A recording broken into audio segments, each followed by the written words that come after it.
Why is college in the US so expensive? Let's talk about it.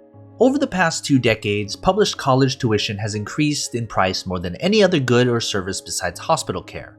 Tuition inflation has risen at a faster rate than the cost of a medical service, childcare, and housing.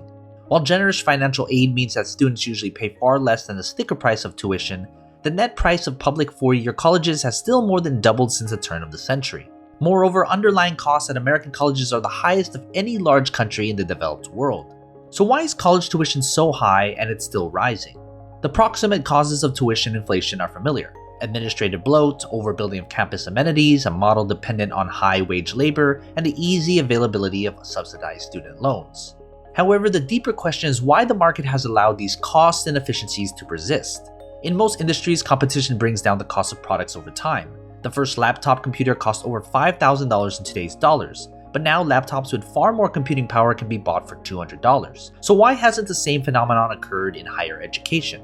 There's 4 potential explanations. Students overestimate the return to a degree, colleges are not transparent about their true prices, too few institutions operate in each regional market, and there are significant barriers to entry for new educational providers. Many students treat a college degree as a golden ticket to the middle class. The decision to go to college is fundamentally a cost-benefit calculation. If the financial return to college is high enough, then students should theoretically be willing to pay higher amounts for tuition, because they still come out on top in the long run. But few students are sitting down with Excel spreadsheets to calculate the return of college. Instead, they rely on impressions of how much a college degree will earn them in the long run. Yet only some degrees are worth paying top dollar. The general impression that every degree is valuable pushes up students' willingness to pay for college and consequently inflates college tuition. Even if that's the case, a sufficiently competitive market for higher education should still bring down the price of college. Then there's the other problem. The true price of college education is usually hidden. While most students get at least some financial aid, prospective students usually don't know how much aid they will get until after they accepted to college. This makes comparison shopping across a wide swath of institutions impossible. Application fees and the time constraint the number of colleges each student can apply to, so the number of colleges among which a student compare prices to may be as little as 1. Knowing the students will have few alternatives by the time they actually see what they will pay, colleges have every incentive to be stingy with financial aid.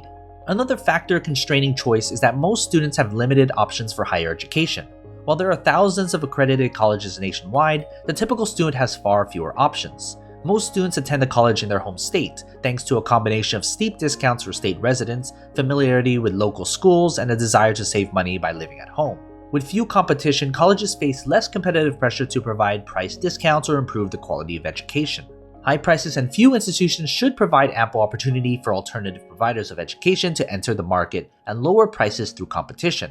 However, most of these alternative providers will find it difficult to access federal financial aid, which means that the playing field is not level between traditional schools and new ones. All colleges must be accredited to access financial aid, but the accreditation system is typically hostile to new players. Accreditors often judge school based on factors such as curriculum and faculty rather than whether they achieve better student outcomes for a lower price. This system disadvantages schools with newer and cheaper but potentially more effective educational models.